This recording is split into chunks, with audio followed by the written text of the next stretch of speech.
Hello students, next mode of heat transfer आता आपण study करतोय, that is the convection. Okay, the three modes of heat transfer are conduction, convection and radiation. Okay, conduction चा part तर आपण सगळा study केलेला आहे. आता आपण convection चा पार्ट बघतोय. तर convection म्हणजे काय, याची डेफिनेशन कशी येणार बघा. It is the mode of heat transfer. Okay, so it is a mode of heat transfer in which heat is transferred from hot region to the cold region due to actual movement or due to actual migration of particles. म्हणजे convection मध्ये काय होतं, मीडियमचे particles काय करतात, hot region कडून cold रिजनला heat घेऊन जातात. म्हणजे मीडियमच्या पार्टिकलच्या मायग्रेशनमुळे किंवा मुवमेंटमुळे काय होतो, हीट ट्रान्सफर होतो. त्याला काय म्हणतो आपण, कन्व्हेक्शन. कंडक्शन मध्ये मीडियमचे पार्टिकल अजिबात आपल्या जागेपासून डिस्प्लेस होत नाहीत, आहे त्या ठिकाणी ते फिक्स्ड राहतात आणि ड्यू टू कॉन्टॅक्ट ओनली ते हीट ट्रान्सफर करतात. तर कन्व्हेक्शन मध्ये काय होतं बघा, definition. It is mode of heat transfer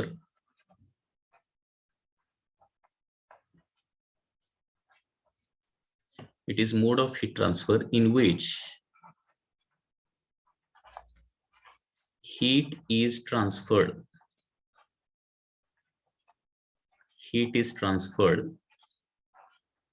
from hot region to cold region by actual migration of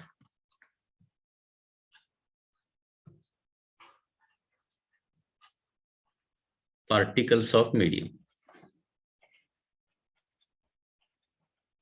Okay, it is the mode of heat transfer in which heat is transferred from hot region to cold region by actual migration of particles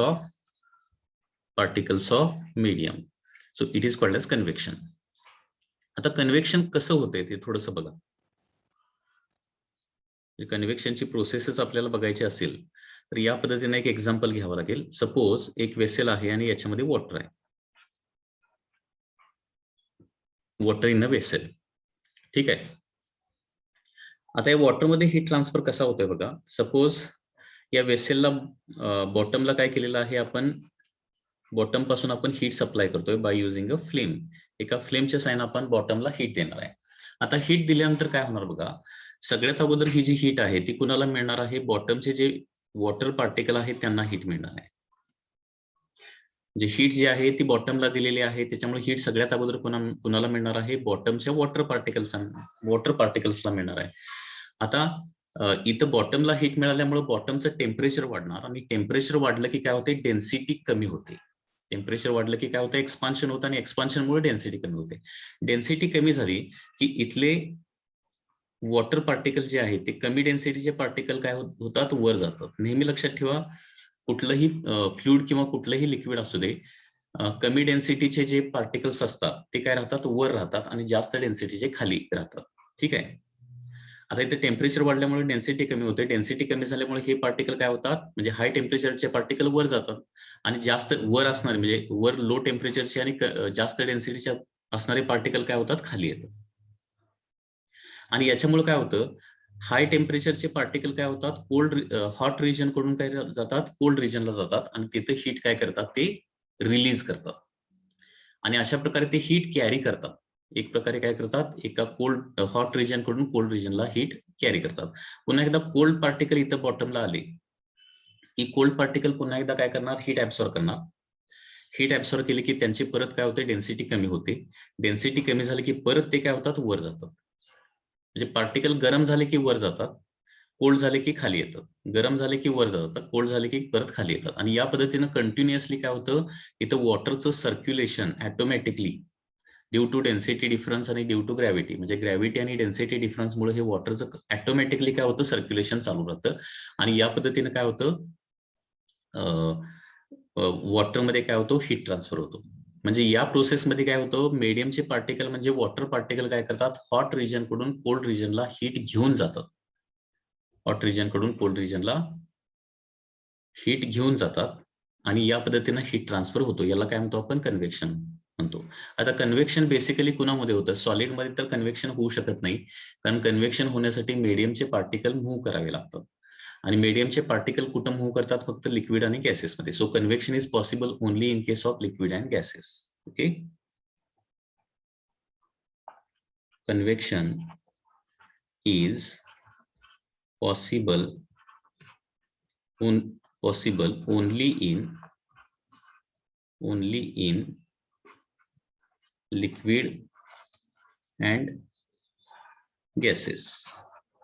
म्हणजेच याचा दुसरा meaning काय होतो? Convection साठी मीडियमची आवश्यकता असते. म्हणजे medium जर नसेल तर कन्व्हेक्शन होणार नाही, म्हणजे हीट ट्रान्सफर बाय कन्व्हेक्शन होणार नाही. म्हणजे थोडक्यात तुम्हाला हीट ट्रान्सफर बाय कंडक्शन किंवा heat transfer by convection completely काढून टाकायचं असेल, हीट ट्रान्सफर बाय कंडक्शन किंवा कन्व्हेक्शन नको असेल, तर काय करायचं? मीडियम काढून टाकायचं आहे. ओके, म्हणजे कंडक्शन आणि कन्व्हेक्शन दोघांनाही कशाची आवश्यकता असते? मीडियमची आवश्यकता असते. Okay, so convection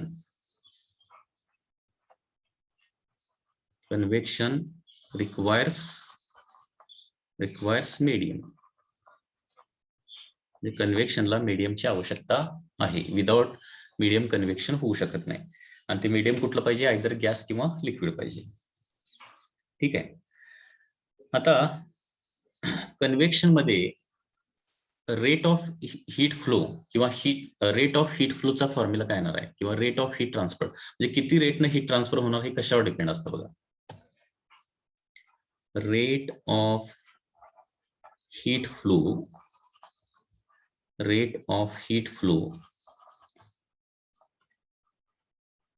in convection, rate of heat flow in convection. Convection मधला rate of heat flow.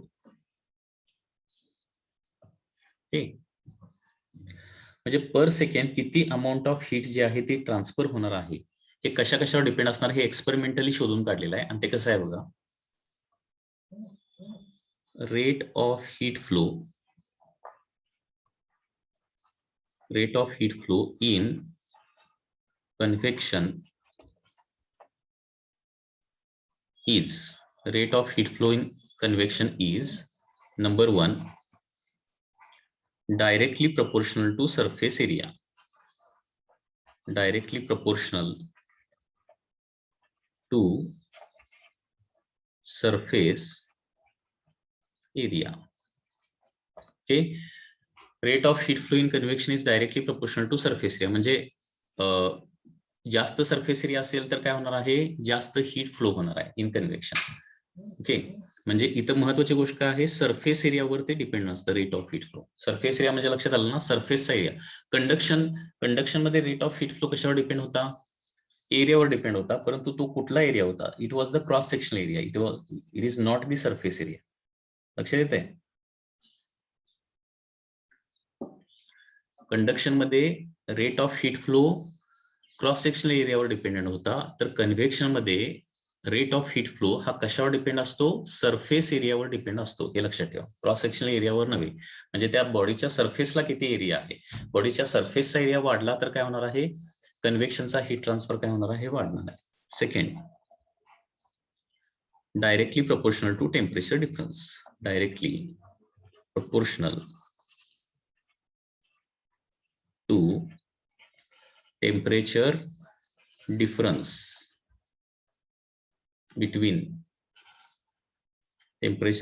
between body and surrounding.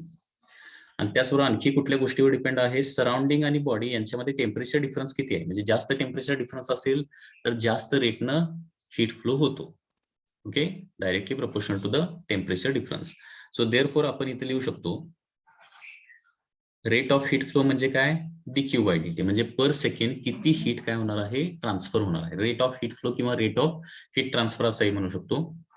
तर dq by dt is directly proportional to surface area असणार आहे. And dq by dt is directly proportional to काय असणार आहे? Temperature difference between body and the surrounding. त्याला D theta म्हणूया.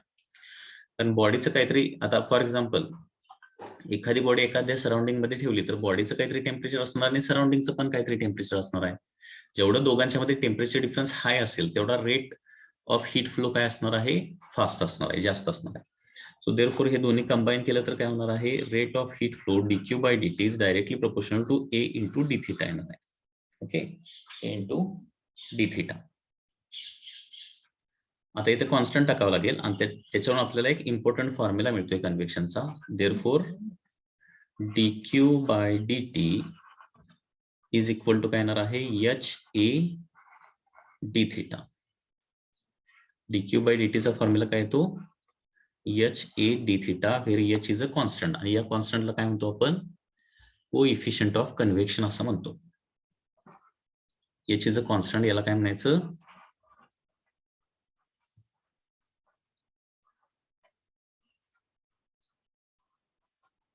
Coefficient of convection.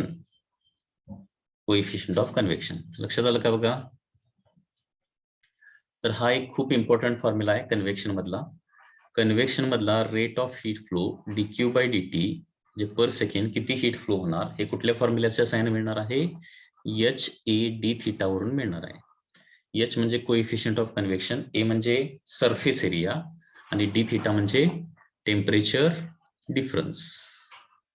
Okay, D theta म्हणजे काय असणार आहे, टेम्परेचर डिफरन्स. तर हा कन्व्हेक्शन मधला एकमेव इम्पॉर्टंट फॉर्म्युला आहे. आता हा coefficient of convection H J आहे ना, त्याची थोडीशी इन्फॉर्मेशन बघूया.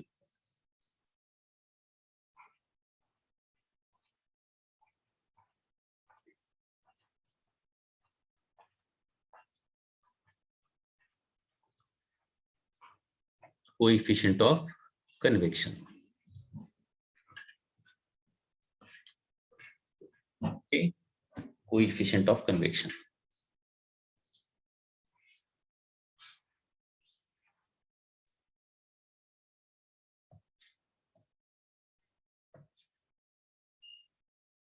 आता dq by dt is equal to H A D theta आपला आलेला आहे. ओके, त्याच्यावरूनच आता एच चा फॉर्म्युला काय येणार बघा, H is equal to dq by dt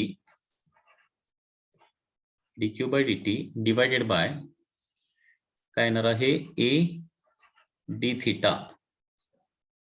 okay, dq by dt divided by A D theta येणार आहे. That is coefficient of the convection. आणि याच्यावरूनच आपण काय करू शकतो, कोएफिशियंट ऑफ कन्व्हेक्शनची डेफिनेशन तयार करू शकतो. dq बाय dt म्हणजे काय, रेट ऑफ हीट फ्लो किंवा rate of heat transfer.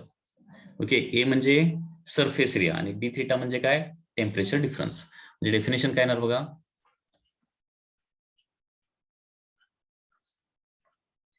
Coefficient of convection is defined as, coefficient of convection is defined as rate of heat flow per unit surface area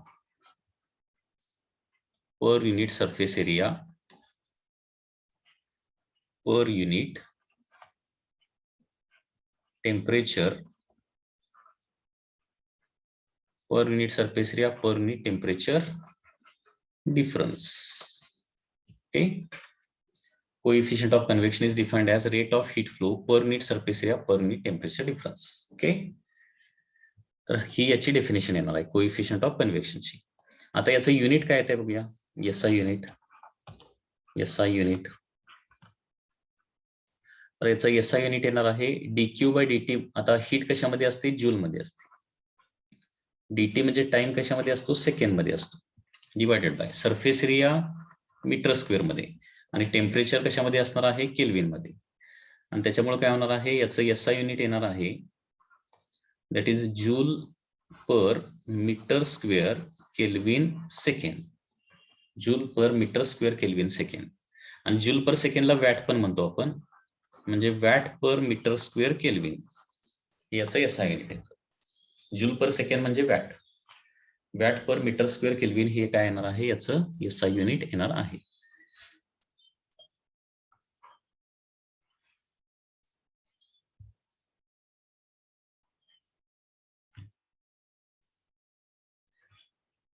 याच पद्धतीने याचं dimension देखील काढूया.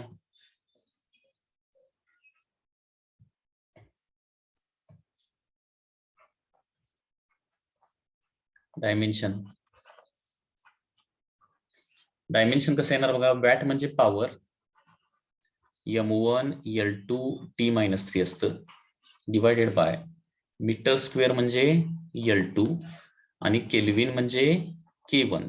म्हणजे total dimension येणार आहे m1 L0 T-3 K-1. So this is the dimension of the coefficient of convection. ओके, लक्षात आलंय का बघा. आता याच्यानंतर आपण बघणार आहोत that is types of convections.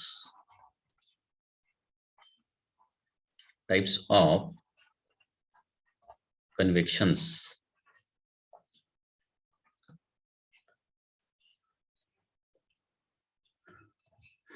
तर टाइप्स ऑफ कन्व्हेक्शन मध्ये फर्स्ट येतं that is the natural convection.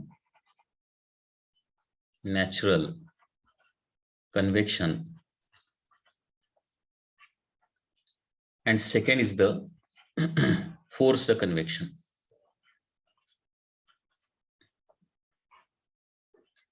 आता आपल्याला माहित आहे की कन्व्हेक्शन मध्ये काय होतं, मीडियमचे पार्टिकल्स जे आहेत, पार्टिकल्स ऑफ मीडियम काय करतात, मूव्ह करतात. म्हणजे हॉट रिजन कडून कोल्ड रिजनला मीडियमचे पार्टिकल काय करतात, ट्रॅव्हल करतात.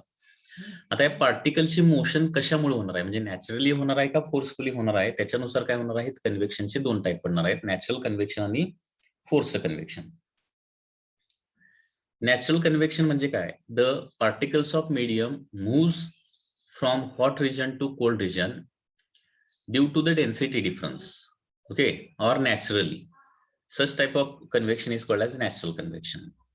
ओके, जे नॅचरल कन्व्हेक्शन मध्ये काय होणार बघा.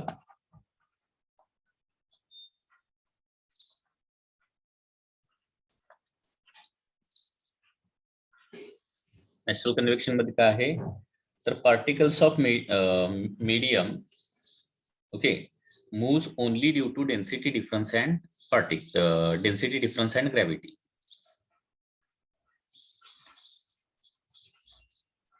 Particles of medium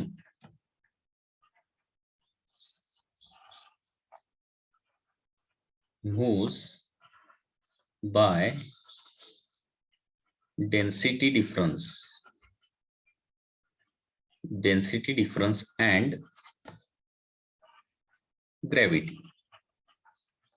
ग्रॅव्हिटी आणि डेन्सिटी डिफरन्स या प्रोसेसमुळे काय होतात, मीडियमचे पार्टिकल ऑटोमॅटिकली मूव्ह होतात. त्याला काय म्हणतो आपण, नॅचरल कन्व्हेक्शन असं म्हणतो. ओके, आणि फोर्स्ड कन्व्हेक्शन मध्ये काय होणार बघा. सेकंड लक्षात येत ना, म्हणजे कन्व्हेक्शनचे दोन टाइप जे आहेत ते नॅचरल आणि फोर्स्ड आहेत. नॅचरल आणि फोर्स्ड कधी म्हणणार, मीडियमचे पार्टिकल कसे मूव्ह होतात त्याच्यावरती डिपेंड आहे. मीडियमचे पार्टिकल स्वतःहून नॅचरली जर मूव्ह करत असतील ड्यू टू डेन्सिटी डिफरन्स आणि ग्रॅव्हिटीमुळे जर मूव्ह करत असतील तर त्याला काय म्हणणार आपण, नॅचरल कन्व्हेक्शन म्हणणार. आणि मीडियमचे जर पार्टिकल स्वतःहून मूव्ह होत नसतील तर बाय एक्सटर्नल मीन्स त्याला काय करत असेल आपण, एका रिजन कडून दुसऱ्या रिजन कडे पाठवत असेल फोर्सफुली, तर त्याला काय म्हणायचं, forced convection.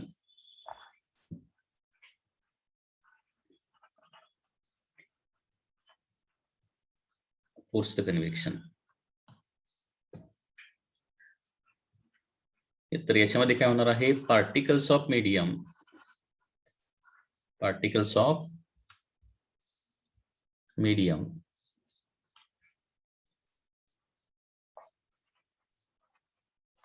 are transferred from one place to another place. Okay, transferred forcefully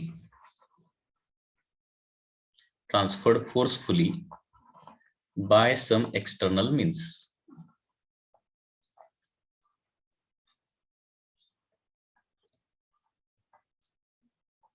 Such as fan. म्हणजे फॉर एक्झाम्पल आपण एखाद्या रूम मध्ये फॅन स्विच ऑन केला, फॅन चालू केला, तर काय होतं, तो फॅन काय करतो, मीडियमच्या पार्टिकलला काय करतो, तो फोर्सफुली मूव्ह करतो. तर सच टाइप ऑफ कन्व्हेक्शन जे आहे ते फोर्स्ड कन्व्हेक्शन आहे. आता नॅचरल कन्व्हेक्शनचे काही एक्झाम्पल्स बघूया. एक्झाम्पल्स ऑफ नॅचरल कन्व्हेक्शन आणि त्याच्यानंतर मग forced convection. Okay, examples of natural convection. तर एक्झाम्पल्स ऑफ नॅचरल कन्व्हेक्शन मध्ये फर्स्ट आहे that is the sea breeze and the land breeze. Sea breeze. Okay, sea breeze, and second is the land breeze.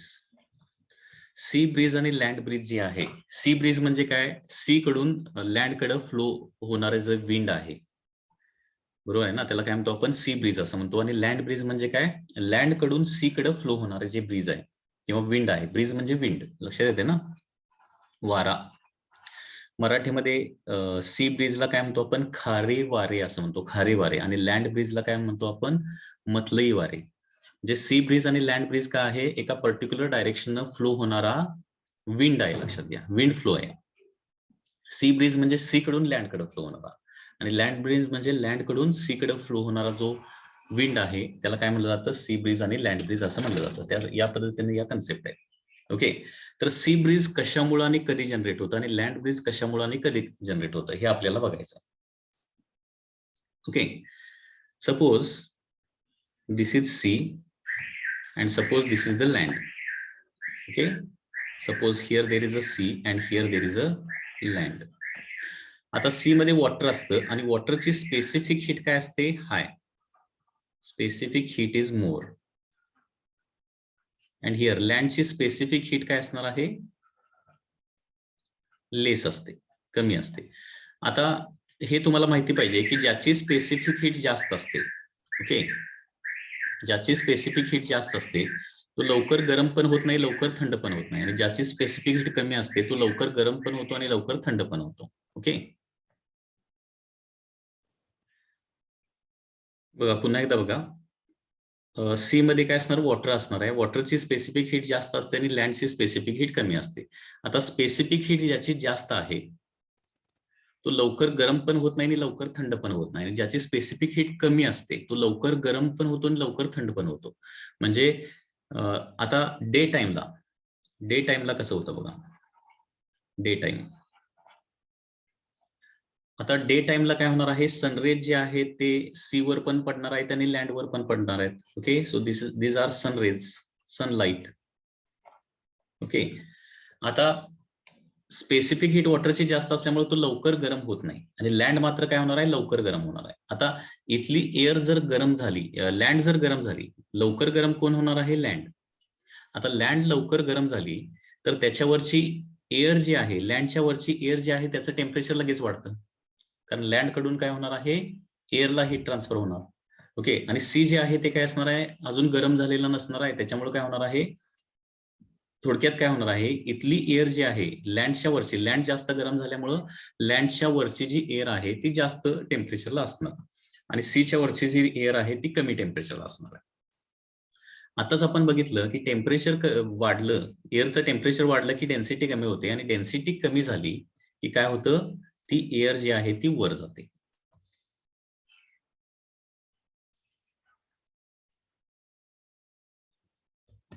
जे mechanism कसं होतंय जरा व्यवस्थित लक्ष द्या.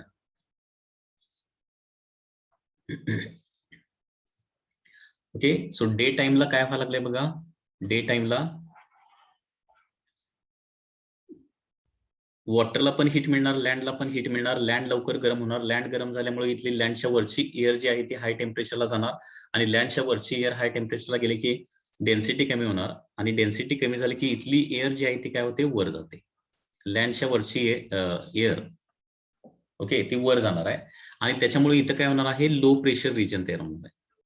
लो प्रेशर, कारण इथली एअर निघून गेली ना, त्याच्यामुळे लो प्रेशर रिजन तयार होणार. आणि वॉटर सीच्या वरची जी एअर आहे ती मात्र काय असणार आहे, अजून खालीच असणार आहे, म्हणजे ती हाय प्रेशरला असणार आहे. आणि त्याच्यामुळे काय होतं, एअर फ्लो क्रिएट होतो, कुठून, high pressure to low pressure region, असा एअर फ्लो चालू होतो इकडून इकडं. म्हणजे सी कडून काय होणार आहे, लँड कडं डे टाइमला एअरचा फ्लो चालू असतो आणि यालाच काय म्हणतो आपण, सी ब्रीज असं म्हणतो. लक्षात आलं का बघा सी ब्रीज कसं तयार होतं. ओके, आता याच्यावर क्वेश्चन कसा होतो, सी ब्रीज मध्ये विंड कुणीकडून कुणीकडे फ्लो होतात, तर त्याचं करेक्ट आन्सर काय येणार आहे, सी कडून लँडकडे. सी ब्रीज कधी जनरेट होतं, डे टाइम की नाईट टाइमला, तर सी ब्रीज जे आहे ते डे टाइमला तयार होतं, लक्षात घ्या. It is generated at the day time. ठीक आहे. आता लँड ब्रीज कधी तयार होतं बघा, नाईट टाइमला. ओके, लँड ब्रीज कसं तयार होणार, पुन्हा एकदा suppose this is sea and suppose there is a land here like this.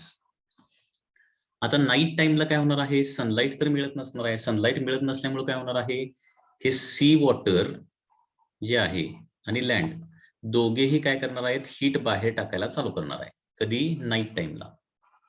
जे डे टाइमला हीट ऍब्सॉर्ब करतात आणि नाईट टाइमला काय होणार आहे, दोघेही हीट रिलीज करतात. आता पुन्हा एकदा वॉटर जे आहे ते लवकर गरम पण होत नाही, लवकर थंड पण होत नाही, आणि लँड त्याच्या मानानं काय होते, लवकर गरम पण होते आणि लवकर थंड पण होते. आता इथं लँड जे आहे ती लवकर थंड होणं, लँड थंड झाली की काय होणार आहे, इथल्या एअरची डेन्सिटी जास्त असणार आहे, आणि सी म्हणजे वॉटरच्या वरचं जर मात्र टेम्परेचर अजून कमी झालेलं नसणार आहे, आणि त्याच्यामुळं इथली जी एअर आहे म्हणजे सीच्या वरची जी एअर आहे ना, ती हाय टेम्परेचरला असते ऍज कम्पेअर टू लँड. लँडच्या वरची एअर थोडीशी थंड असणार आणि सीच्या वरची एअर जी आहे ती अजून थोडीशी काय असणार आहे, गरम असणार आहे. जी एअर गरम असते ती काय होते, वर जाते, आणि त्याच्यामुळे आता इथं काय होणार लक्षात घ्या, here low pressure region is created, आणि लँडच्या वर काय असणार आहे, there is a high pressure region, high pressure region. आणि त्याच्यामुळे पुन्हा एकदा काय होतो, एअरचा फ्लो चालू होतो, परंतु आता हा एअरचा फ्लो जो आहे तो कोणीकडून कुणीकडे असणार आहे, लँड कडून सी कडे असणार आहे, आणि याला काय म्हणतो आपण, लँड ब्रिज असं म्हणतो. This is called as land breeze. तर अशा प्रकारे नॅचरल कन्व्हेक्शनचं एक चांगलं एक्झाम्पल म्हणजे सी ब्रिज आणि लँड ब्रिज आहे. Second, trade winds. Trade winds, okay. तर हे ट्रेड विंड म्हणजे काय असतं, wind blowing from north east to the equator. Okay, the wind blowing or flowing, okay, flowing from north east, यानी म्हणजे काय, north east to equator on earth is called as trade wind. Okay, आता हे trade wind जे आहे ते पूर्ण अर्थवर असतात. Suppose this is earth, okay, ही अर्थ आहे, ठीक आहे, आणि इथं काय आहे, तुमचा इक्वेटर आहे. So this is the equator. तर इथं काय असणार आहे, पोल पोल पोल किंवा पोलार रिजन असणार आहे, आणि इथं काय असणार आहे, इक्वेटर असणार आहे. आता पुन्हा एकदा बघा, सनलाईट जास्त कुठं पोहोचतात, इक्वेटरवर, आणि त्याच्यामुळे इक्वेटरवर टेम्परेचर जास्त असतं आणि पोलवर काय असतं, टेम्परेचर कमी असतं. आता इक्वेटरवर टेम्परेचर जास्त असल्यामुळे तिथली एअर जी आहे ती काय होणार आहे, कमी डेन्सिटीची असणार. कमी डेन्सिटीची एअर वर जाणार, म्हणजे इक्वेटरवर काय होणार, इथं पुन्हा एकदा लो प्रेशर रिजन तयार होणार. इक्वेटरवर काय होणार आहे, लो प्रेशर रिजन तयार होणार, कारण तिथली एअर हाय टेम्परेचरला असल्यामुळे ती वर जाते, आणि पोलर रिजन मधली एअर जी आहे ती काय असते, कमी टेम्परेचरला असते, म्हणजे काय होणार आहे, इथं हाय प्रेशर रिजन असणार आहे. हाय प्रेशर रिजन म्हणजे जिथली एअर थंड तिथं काय असतं, हाय प्रेशर रिजन असतो, आणि जिथली एअर जी आहे ती हॉट असणार आहे तिथं काय असणार आहे, लो प्रेशर रिजन असणार आहे. आणि त्याच्यामुळे एअर फ्लो काय होणार आहे, पोल कडून इक्वेटरकडे चालू होणार आहे एअर फ्लो. परंतु अर्थच्या मोशनमुळं हा फ्लो स्ट्रेट न राहता अर्थच्या रोटेशनल, कारण अर्थ जी आहे ती काय होते, रोटेट होते स्वतःभोवती, आणि त्याच्यामुळे हा जो फ्लो आहे ना तो डायरेक्टली पोल टू इक्वेटर असा स्ट्रेट येण्याऐवजी असा तिरका होतो फ्लो. कशामुळे, हे अर्थच्या रोटेशनमुळे. इकडं आहे नॉर्थ, इकडं आहे ईस्ट, सॉरी इकडं आहे ईस्ट, इकडं आहे वेस्ट, आणि इकडं आहे साऊथ. तर नॉर्थ ईस्ट कडून इक्वेटरकडं फ्लो होणारा जो वारा आहे, ओके, किंवा जे विंड आहे, नॉर्थ ईस्ट कडून इक्वेटरकडे फ्लो होणारं जे विंड आहे, जे कंटिन्युअसली काय होतं, अर्थवर चालू असतं, त्याला काय म्हणतो आपण, ट्रेड विंड्स असं म्हणतो. आणि हे ट्रेड विंड जे आहे ते काय होतात, नॅचरल कन्व्हेक्शन या प्रोसेसमुळे क्रिएट होतात. ठीक आहे. Third very good example of the natural convection is the monsoon.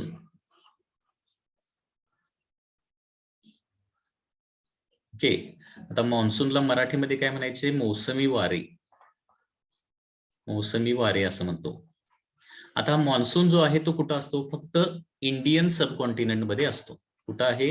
Indian subcontinent. म्हणजे इंडियन सबकॉन्टिनेंट म्हणजे थोडक्यात इंडिया आणि इंडियाच्या आसपास असणारे जे काही कंट्रीज आहेत त्यांच्यामध्ये फक्त हा मान्सून असतो. आता हा मान्सून कशामुळे क्रिएट होतो? तर हा पुन्हा एकदा नॅचरल कन्व्हेक्शन मुळे क्रिएट होतो. म्हणजे कसा क्रिएट होतो बघा. Once again suppose this is the earth. Okay, इथं काय असणार आहे? इक्वेटर असणार आहे. आणि इंडियाची जी पोझिशन आहे ती इंडियाची पोझिशन साधारणपणे इथं कुठेतरी आहे बघा. Okay, so for example this is India. असं काहीतरी इंडिया आहे. ठीक आहे, ही इंडियाची पोझिशन आहे. आता समर सीझनचा ज्यावेळी एंड असतो, समर सीझन मध्ये इंडियन सबकॉन्टिनेंट वरचं टेम्परेचर खूप हाय झालेलं असतं. म्हणजे साधारणपणे मे मध्ये, in the month of May temperature खूप हाय असतं. टेम्परेचर खूप हाय असल्यामुळं काय होणार आहे? एअर जी आहे ती लाईट होणार, कमी डेन्सिटीची होणार आणि तिथली एअर जी आहे ती वर निघून जाते. नेहमी लक्षात ठेवा, जास्त टेम्परेचरची म्हणजे कमी डेन्सिटीची एअर नेहमी वर राहते आणि जास्त डेन्सिटीची एअर नेहमी खाली राहते. तर इंडियन सबकॉन्टिनेंटवर ओके टेम्परेचर खूप हाय असल्यामुळं काय होणार आहे? तिथली एअर जी आहे ती कमी डेन्सिटीची होणार आणि तिथली एअर वर निघून जाते. कुठं? वर हाय अल्टिट्यूडला निघून जाते आणि त्याच्यामुळे इंडियन सबकॉन्टिनेंटवर काय होतो? एक लो प्रेशर रिजन पुन्हा एकदा तयार होतो. लो प्रेशर रिजन कधी तयार होतं? हे समरच्या एंडला लो प्रेशर रिजन. आता हा लो प्रेशर रिजन भरून काढण्यासाठी काय होणार आहे? एअर फ्लो होणार आहे. आता इंडियाच्या नॉर्थला हिमालय आहे. Okay, on this side there is अ हिमालय. आणि हिमालय असल्यामुळं विंड जे आहे ते कोल्ड रिजन कडून म्हणजे पोलर रिजन कडून काय होऊ शकत नाहीत? इंडियामध्ये एअर जो आहे तो फ्लो होऊ शकत नाही. लक्षात घ्या, ते हिमालयामुळे अडवले जातात. त्याच्यामुळे एअरचा फ्लो जो आहे तो कुठून होणार आहे? इक्वेटर वरूनच, इकडूनच होणार आहे असं लक्षात घ्या एअरचा फ्लो. म्हणजे इथला लो प्रेशर रिजन भरून काढण्यासाठी एअरचा फ्लो कुठून होणार आहे? इक्वेटर कडून इंडियाकडे होणार आहे. आणि या इक्वेटरला कम्प्लिटली काय आहे? सी आहे. म्हणजे इंडियाच्या खाली बरोबर तुम्ही जर बघितला ग्लोब मध्ये तर काय आहे? पूर्णपणे काय आहे? वॉटर पोर्शन आहे. आणि त्या पाण्यावरून येणार जे वारा आहे त्याच्यामध्ये काय असणार आहे? लार्ज अमाऊंट ऑफ मॉइश्चर असणार आहे, वॉटर असणार आहे. ते वॉटर काय करतं? कॅरी करतं आणि बरोबर हे वॉटर कंटेनिंग विंड जे आहे ते इंडियावर आल्यानंतर तिथून पुढे मग काय होतो? पावसाळा चालू होतो, रेनी सीझन चालू होतो. ओके, म्हणजे हे मॉन्सून फक्त आणि फक्त कुठं असतो? इंडिया आणि इंडियाच्या शेजारी असणारे काही कंट्रीज आहेत म्हणजे श्रीलंका, बांगलादेश, पाकिस्तान. ओके, या कंट्रीमध्येच काय होतो? हा पावसाळा असतो. सगळ्या जगात पावसाळा नसतो. सगळ्या जगामध्ये फक्त 2च सीझन आहेत, समर आणि विंटर. आणि इंडियामध्ये मात्र समर, विंटर आणि रेनी सीझन असे 3 सीझन आहेत. आणि त्याच्यामध्ये एक्स्ट्राचा जो रेनी सीझन आहे, मॉन्सून जो आहे तो कशामुळे क्रिएट होतो? तर या नॅचरल कन्व्हेक्शन प्रोसेसमुळे आणि हिमालयामुळे बेसिकली. जर इथे हिमालय नसता तर काय झालं असतं? हा लो प्रेशर रिजन जो आहे पोलर म्हणजे इकडचं पोलर रिजन मधली जी कोल्ड एअर आहे ओके तिकडून एअर फ्लो झाली असती इंडियामध्ये आणि वॉटर जे आहे ते कॅरी झालं नसतं इंडियावर. ठीक आहे, मान्सून नसता तर कदाचित इंडिया पूर्णपणे डेझर्ट असतं, कारण इंडियाला पाणीच कुठून मिळालं नसतं. ओके, म्हणजे थोडक्यात आपल्यावर ही हिमालयाची कृपा आहे की ज्याच्यामुळे काय होतो? हा मान्सून क्रिएट होतो. नॅचरल कन्व्हेक्शन अँड हिमालय याच्यामुळे हा मान्सून क्रिएट होणार आहे. Okay, next example of the next very example किंवा application of the convection is the chimney.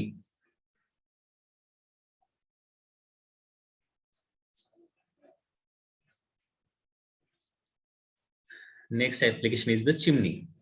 आता चिमनी म्हणजे अनेक वेळा तुम्ही शुगर फॅक्टरीला बघितलेला असेल किंवा अनेक फॅक्टरीजला बघितलेला असेल. एक अशी उंच पाईप असते, लक्षात घ्या, त्या फॅक्टरीच्या जवळ. Suppose this is factory.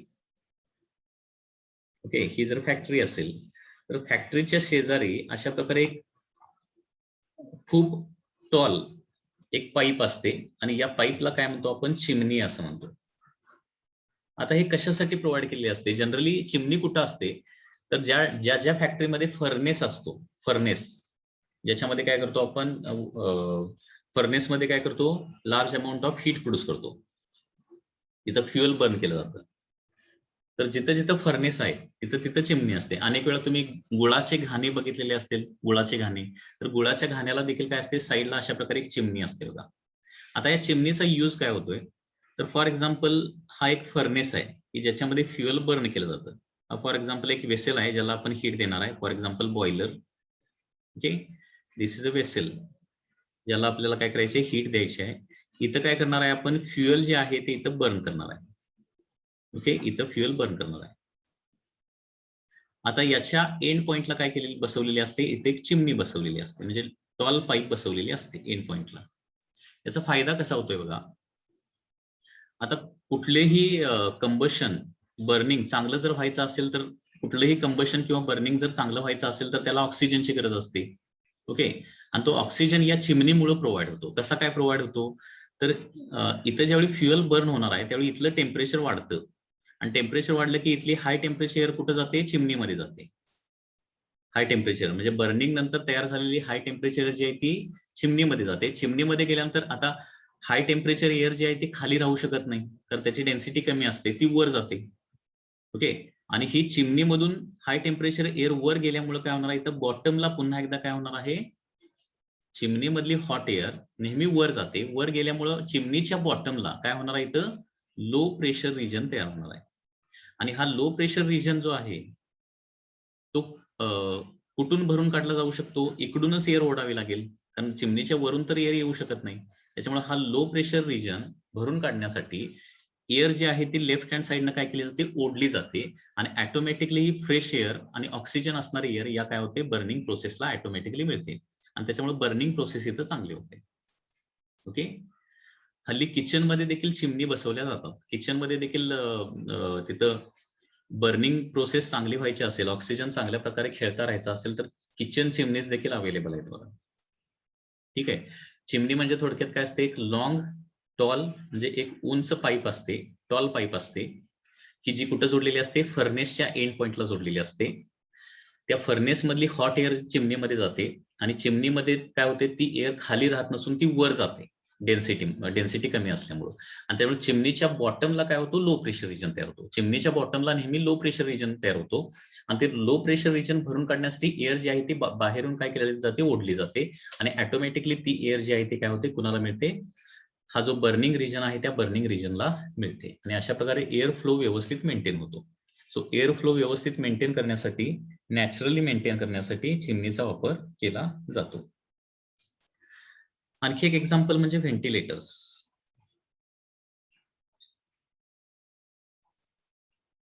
तर हे व्हेंटिलेटर म्हणजे हॉस्पिटल मधले व्हेंटिलेटर्स नव्हे.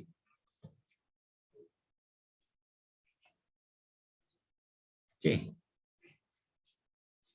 आणखी एक एक्झाम्पल याचं नॅचरल कन्व्हेक्शनचं आहे, दॅट इज व्हेंटिलेटर. आता व्हेंटिलेटर म्हणजे काही वेळेला रूफवर बसवलेले असतात किंवा रूफच्या शेजारी असतात. म्हणजे फॉर एक्झाम्पल एका घराचं किंवा एका फॅक्टरीचं हे रूफ आहे, तर या रूफवर तुम्ही अनेक वेळा बघितलेलं असेल, अशा प्रकारे काय असतात, काही सर्क्युलर ऑब्जेक्ट बसवलेले असतात, किंवा रूफच्या शेजारी एक होल प्रोव्हाइड केलेलं असतं. तर याला काय म्हणतो आपण, या होलला व्हेंटिलेटर म्हणतो. ओके, किंवा हे जे वर बसवलेलं आहे, ओके, अशा प्रकारे एक रोटेटिंग डिस्क असते बघा, रूफवर बसवलेली असते, त्याला पण व्हेंटिलेटर असं म्हणतो. तर लक्षात घ्या, व्हेंटिलेटर मुळे काय होतो, त्या हाऊस मधला किंवा त्या फॅक्टरी मधला एअर फ्लो जो आहे तो चांगल्या प्रकारे होतो. तर लक्षात घ्या, या फॅक्टरीमध्ये काय होणार आहे, इथं खालची जी एअर असणार आहे ती एअर काय करते, हीट ऍब्सॉर्ब करते. हीट ऍब्सॉर्ब केल्यानंतर ती एअर वर जाते. वर गेली की या व्हेंटिलेटर मधून ती एअर काय होते, बाहेर पडते. आता व्हेंटिलेटर मधून एअर बाहेर पडल्यानंतर काय होणार आहे, ऑटोमॅटिकली इथं लो प्रेशर रिजन तयार होणार आहे. कुठं, फॅक्टरीच्या आतमध्ये लो प्रेशर, कारण एअर वर गेली बाहेर पडली. खाली लो प्रेशर रिजन तयार झाल्यामुळे काय होणार आहे, तिथला लो प्रेशर रिजन भरून काढण्यासाठी काय होते, बाहेरून विंडोज आणि डोअर्स मधून काय होते, कोल्ड एअर आतमध्ये फ्लो होते. आतमध्ये लो प्रेशर रिजन तयार झाला, पण तो आतमध्ये लो प्रेशर रिजन, फॅक्टरीच्या आतमध्ये लो प्रेशर रिजन कधी तयार होणार? हॉट एअर, आतली हॉट एअर वर जाऊन ती बाहेर पडायला पाहिजे, ती व्हेंटिलेटर मधून बाहेर पडणार आहे. आत लो प्रेशर रिजन तयार झाला की तो भरून काढण्यासाठी काय होणार आहे? बाहेरून विंडोज आणि डोअर्स मधून काय होते? कोल्ड एअर आतमध्ये जाते. आणि अशा प्रकारे काय होणार आहे? कंटिन्युअसली विंडोज मधून आणि डोअर मधून एअर आत जाणार आणि व्हेंटिलेटर मधून हॉट एअर बाहेर पडणार. म्हणजे अशा प्रकारे कंटिन्युअस सर्क्युलेशन नॅचरली चालू राहतं. याला काय म्हणतो आपण? व्हेंटिलेटर्स असं म्हणतो. आणखी एक एक्झाम्पल म्हणजे काय येणार आहे? फिन्स ऑन ट्रान्सफॉर्मर और इंजिन. तुम्ही मोटरसायकलचं जर इंजिन बघितलं तर त्याच्यावर फिन्स प्रोव्हाइड केलेले असतात, किंवा ट्रान्सफॉर्मर बघितला तर त्याच्यावर फिन्स प्रोव्हाइड केलेला असतोय. म्हणजे फॉर एक्झाम्पल मोटरसायकलचं इंजिन जर तुम्ही बघितलेलं असेल तर त्याचा शेप असा काहीतरी असतो बघा, असा काहीतरी शेप असतो. ओके, आणि इकडून चेन जाते पाठीमागच्या फीलला प्रोव्हाइड केले जाते. हे इंजिन बरोबर आहे ना. पुढे आणखी पुढे एक फील असते, या पद्धतीने हे इंजिन आहे. तर इंजिनवर तुम्ही असं बघितलं तर बाहेर असे एक्सटेंडेड पार्ट्स असतात, बरोबर ना. याला काय म्हणायचं? फिन्स असं म्हणायचं. आता हे फिन्स का प्रोव्हाइड केलेले असतात? तर हे असे फिन्स बाहेर काढल्यामुळे काय होतो? सरफेस एरिया वाढतोय. लक्षात घ्या, फिन्स बाहेर काढल्यामुळे काय होणार आहे? सरफेस एरिया वाढणार आहे. आणि सरफेस एरिया वाढला की काय होणार आहे? चांगल्या प्रकारे बाहेर हीट ट्रान्सफर होणार आहे. कारण हीट फ्लो बाय कन्व्हेक्शन कशावर डिपेंड असतो? हीट फ्लो बाय कन्व्हेक्शन हा सरफेस एरियावर डिपेंड असतो. हे अशा प्रकारे सरफेसवर फिन्स प्रोव्हाइड केल्यामुळे काय होणार? सरफेस एरिया वाढणार. आणि सरफेस एरिया वाढल्यामुळे काय होणार आहे? इंजिन मधून एअरला चांगल्या प्रकारे काय होणार आहे? हीट ट्रान्सफर होणार आहे. आणि अशा प्रकारे इंजिनचं टेम्परेचर जे आहे ते मेंटेन केलं जाणार आहे. एका प्रमाणापेक्षा जास्त टेम्परेचर जात नाही. ओके, सो फिन्स म्हणजे त्या सरफेसवरून काही पत्रे बाहेर काढलेले असतात, काही प्रोजेक्शन बाहेर काढलेले असतात, त्याला फिन्स म्हणतो. फिन्समुळे सरफेस एरिया वाढतो, आणि सरफेस एरिया वाढला की हीट ट्रान्सफर बाय कंडक्शन चांगल्या प्रकारे होतं. Okay, so these are the examples of the natural convection.